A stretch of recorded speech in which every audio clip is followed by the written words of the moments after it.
и они решали проблемы. Любой, кто ее видел, приезжал из самого Душанбе. Из Душанбе, Гарма, Хисара и Худжанда прямо на ферму Абдумумина. Там они договариваются, а затем уезжают.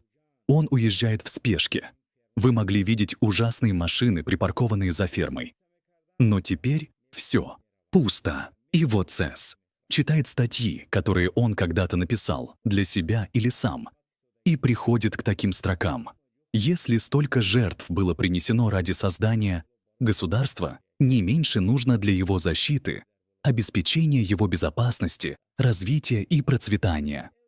Повседневная деятельность великого лидера таджикского народа является ярким примером и показателем такого отношения к настоящей и будущей судьбе нашего национального государства.